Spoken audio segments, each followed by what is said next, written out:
La destinée d'un homme en Jésus-Christ fait la différence dans sa vie.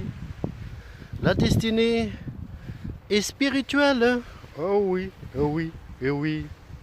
Et dès que tu rentres, mon frère, ma soeur, dans ta destinée révélée par les anges, comme Dieu l'a fait avec Joseph, ou par l'onction quand David l'a reçu devant ses frères et toute sa famille. Tout de suite, l'ennemi de ta destinée va commencer à se manifester, même avec Jésus. C'était comme ça quand il était rempli du Saint-Esprit après le baptême au Jourdain. Tout de suite, quand il est guidé dans le désert, au retour, le diable était là.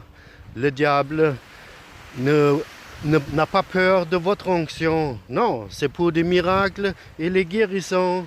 Mais il a peur d'une chose.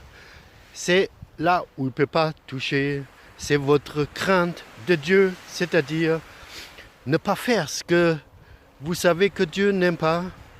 Et cet amour, toujours pour lui, de lui faire confiance, oui, et être conscient de sa faveur divine dans votre vie pour vivre la destinée. C'est ça qui a fait de lui un roi, un gouverneur en Égypte. Et bien sûr, la sagesse que Dieu lui a accordée pour chérir, pour gouverner et pour vivre sa destinée. C'est ça, très important. Alors regardons dans votre cœur, la destinée, elle est là.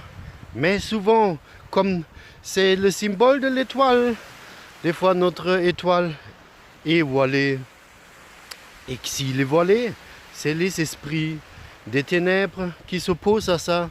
Ou les humains, justement, qui viennent, comme chez Joseph, d'essayer d'enlever cette choix de vivre la destinée.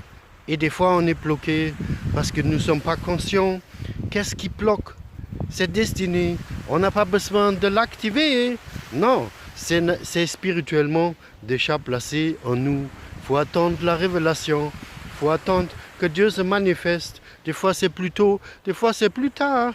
Mais il va vous armer avec tout. Joseph, malgré dans le puits, il est sorti.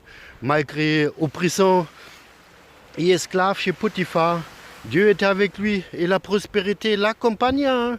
C'est ça ce que dit la parole. Frères et sœurs, vivez votre destinée, vivez votre destinée en Christ. C'est ça la victoire en Christ, de vivre ce que Dieu a destiné pour nous. Et vous verrez, ça